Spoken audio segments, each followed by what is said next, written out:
یسوع مسیح نے بھی یہ کہا تھا کہ اگر ہرے درخت کے ساتھ ایسا کرتے ہیں تو سوکھے کے ساتھ کیا کیا جائے گا؟ میں بے گناہ ہوں، میں نے کچھ بھی نہیں کیا ہے، حالانکہ میں بے گناہ ہوں، تو صلیب پر جانے کے لیے مجھے مارا جا رہے ہیں اور میں دکھ اٹھا رہا ہوں۔ تو یہ یاد رکھیں، جو گنہگار ہے، جس نے گناہ کیا ہے، وہ کتنا زیادہ بدلہ پائے گا۔ پطرس رسول نے اپنے خط میں اس کے بارے میں بیان کیا ہے۔ آپ مجھے آیت پڑھ کے سنائیں یہ والی، پہلا پطرس کا خط نکالیں، اس کا 4 باب 17 اور 18 آیت پڑھے۔ 18 آیت میں کیا لکھا؟ اور جب راست باز ہی مشکل سے نجات پائے گا۔ راست باز کی دن سب نجات پا رہے ہیں، مشکل نہ، پطرس رسول کہہ رہے ہیں مشکل سے نجات پائے گا۔ تو پھر آگے، بے دین اور گنہگار کا کیا ٹھکانہ ہے؟ راست باز مشکل سے نجات پائے گا۔ عدالت ہونے والی ہے، ساری دنیا کی عدالت ہونے والی ہے، تو اگر راست باز مشکل سے نجات پائے گا تو جو ہے ہی بے دین، جس نے یسوع کو قبول ہی نہیں کیا اور سراسر گنہگار ہے، اس کا کیا ٹھکانہ ہے؟ آگے کیا لکھے؟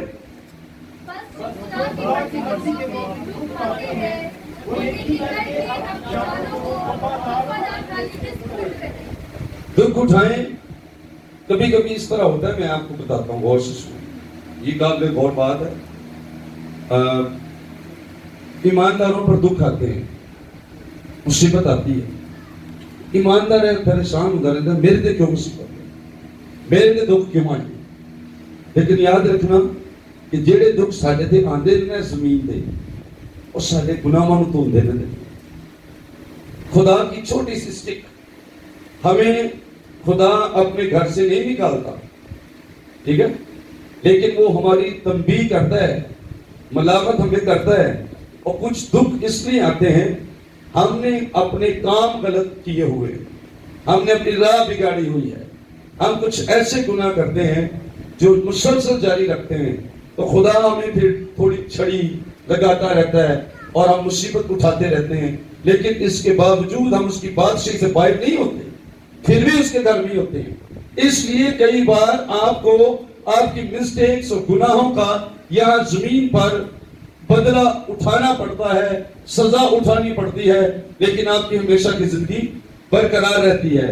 لیکن جو گنہگار ہیں، جو بد کردار ہیں، جنہوں نے یسوع کو قبول نہیں کیا، وہ تو کرتے ہی رہتے ہیں گناہ اور مسلسل گناہ کرتے ہیں، ان کو بھی سزا ملتی ہے اس زمین پر بھی، اور آخر میں گندک اولاد کی جھیل جو دوسری موت اور ابدی موت ہے، اس میں ان کا ٹھکانہ ہے۔ پر اگر ایماندار اس زمین پر دکھ اٹھاتے ہیں تو یاد رکھیں ان کے پاپ دھلتے جاتے ہیں، ان کی مسٹیکس دھلتی جاتی ہیں۔ اس لیے جو دکھ ہم اٹھاتے ہیں وہ ہمارے فائدے کے لیے ہوتے ہیں۔ کبھی دکھوں سے نہ گھبرائیں۔ اگر آپ ایمان کی زندگی گزارتے ہیں، اگر آپ یسوع مسیح کے ساتھ ہیں، تو دکھوں سے کبھی نہ گھبرائیں، کیونکہ یہ ہمارے فائدے کے لیے ہیں، یہ ہمارے گناہ دھوتے، ہمارے پاپ دھوتے رہتے ہیں۔ لیکن جو سوکھا درخت ہے وہ کون سا ہے؟ شریر اور گنہگار کو کتنا زیادہ بدلہ ملے گا۔ میں نے کہا یہ سوکھا درخت ہے۔ کس کو ہم سوکھا درخت کہتے ہیں؟ جس شخص نے یسوع کو قبول نہیں کیا، توبہ نہیں کی، بپتسمہ نہیں لیا، اس زندگی میں داخل نہیں ہوا، بالکل سوکھا درخت ہے۔ اور سوکھا درخت آخرکار آپ کو یاد ہے یسوع نے فرمایا تھا، جو ڈالی مجھ میں ہے اور پھل نہیں لاتی، خدا اسے کاٹ ڈالتا ہے، اور پھر وہ کیا ہوتی ہے؟ آگ کے اندر جھونکی جاتی ہے۔ سوکھے درخت سارے کے سارے کاٹے جائیں گے اور آگ میں ڈالے جائیں گے۔ آخری وقت میں، عدالت کے وقت میں، آخری زمانے میں جس میں سے ہم گزر رہے ہیں، سوکھے درخت، غیر ایماندار، غیر نجات یافتہ لوگوں کا حال کیا ہوگا، یہ بائبل ہمیں بتاتی ہے۔ ایک دو باتیں میں آپ سے شیئر کرتا ہوں۔ ہوشے کی کتاب اس کا 10واں باب دیکھیے، ہوشے کی کتاب کا 10واں باب آیت نمبر 8۔ گنہگاروں کا حال کیا ہوگا اس آخری زمانے اور وقت میں جب یسوع عدالت کرنے آئے گا؟ گنہگاروں کا حال کیا ہے؟ ہوشے کی کتاب کا 10واں باب آیت نمبر 8 پڑھیے، کیا لکھا ہے؟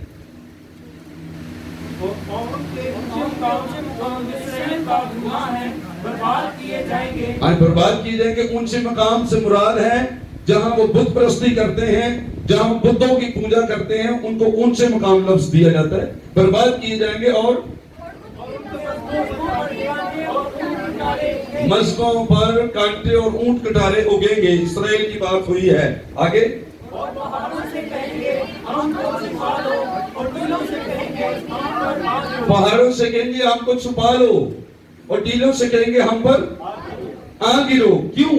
کیونکہ خداوند یسوع مسیح کا غضب وہ برداشت نہیں کر پا رہے۔ آخر میں جب عدالت کا وقت آیا ہے تو وہ خوف کے مارے بھاگ رہے ہیں اور ڈر رہے ہیں، کہہ رہے ہیں کہ ٹیلے ہمیں چھپا لیں اور ہمارے اوپر پہاڑ گر جائیں، اس سے بہتر ہم یہاں پر دب کے مر جائیں، کیونکہ برے کا غضب برداشت نہیں ہو رہا ہے۔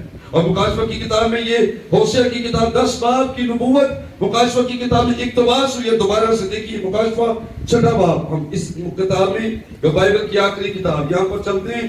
یسوع مسیح نے خود یہ کلام لکھوایا ہے، اور دیکھیے کیا یہ بات پوری ہوئی جو ہوشیہ میں لکھی ہے۔ 4 باب 6 باب آیت نمبر 15 سے پڑھتے ہیں۔ اور زمین کے بادشاہ اور امیر اور فوجی سردار اور مالدار اور زوراور اور تمام غلام اور رساد پہاڑوں کے غاروں اور چٹانوں میں جا چھپے، اور پہاڑوں چٹانوں سے کہنے لگے ہم پر گر پڑو اور ہمیں اس کی نظر سے جو تخت پر بیٹھا ہے اور برے کے غضب سے چھپا لو۔ وہ ڈر رہے ہیں، وہ خوف زدہ ہیں، ہمیں چھپا لو۔ سوکھے درخت جنہوں نے برے کو قبول نہیں کیا، اس زمین پر یسوع پر ایمان نہیں لائے اور یسوع کو رد کیا، یسوع مسیح کی صلیب کو رد کیا، یسوع مسیح کے پیغام کو رد کیا، اس انجیل پاک کو رد کیا۔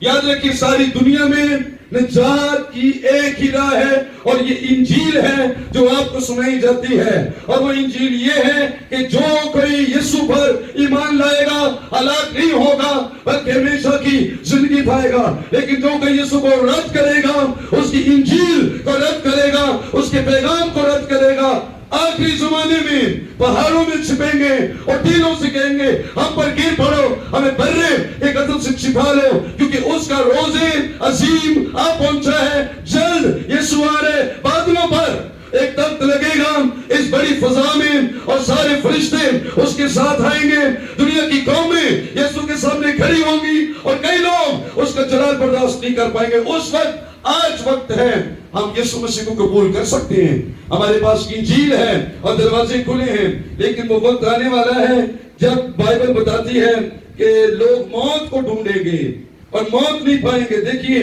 مکاشفہ 9 باب، یہ آخری وقت کی باتیں ہم بتا رہے ہیں اور بائبل سے سیکھ رہے ہیں، یہ وقت جلد آنے والا ہے۔ 9 باب مکاشفہ کی کتاب کا 9 باب آیت نمبر 5، یہ ٹڈیاں نکلیں گی ساری زمین پر اتھا گڑے کے دھوئیں سے، جو بھٹی کا دھواں اٹھا اور پیدا ہوئی ٹڈیاں، بہت خطرناک قسم کی ٹڈیاں اس زمین پر نکلیں گی۔ خدا یسوع مسیح نے جب 5ویں نرسنگے کو پھونکا گیا، اس کے بعد یہ یوحنا نے دیکھا تھا، 5ویں آیت میں لکھا ہے ان ٹڈیوں کو اور انہیں جان سے مارنے کا نہیں بلکہ 5 مہینے تک لوگوں کو اذیت دینے کا اختیار دیا گیا، اور ان کی اذیت ایسی تھی جیسے بچھو کے ڈنگ مارنے سے آدمی کو ہوتی ہے۔ ان دنوں میں آدمی موت ڈھونڈیں گے مگر ہرگز نہ پائیں گے، اور مرنے کی آرزو کریں گے اور موت ان سے بھاگے۔ کیوں؟ کیونکہ برے کا غضب آ چکا ہے، لوگ مرنا چاہتے ہیں، موت بھی انہیں نہیں آئے گی۔ ان 5 مہینوں میں جو ٹڈیوں کا یہ اثر چلے گا، 5ویں نرسنگے کے پھونکے جانے کے بعد۔ پر یاد رکھیے صادق کا پھل حیات کا درخت ہے، جو اس زمین پر یسوع پر ایمان لائے اور جنہوں نے اپنے جامے اس کے خون سے دھو لیے، انہیں حیات کا درخت نصیب ہوگا، اور ہم اس میں سے پھل کھا کر ہمیشہ زندہ رہیں گے۔ پر جو سوکھے درخت ہیں، جو گنہگار ہیں، جو شریر ہیں، جنہوں نے یسوع کو رد کیا ہے، آپ ان کی باتیں سن رہے ہیں یہاں پر کہ ٹڈیوں کے غضب سے 5 مہینے تک بہت اذیت اٹھائیں گے، دکھ اٹھائیں گے۔ آخری زمانہ جس میں سے ہم گزر رہے ہیں، یہ باتیں جلد واقع ہونے والی ہیں۔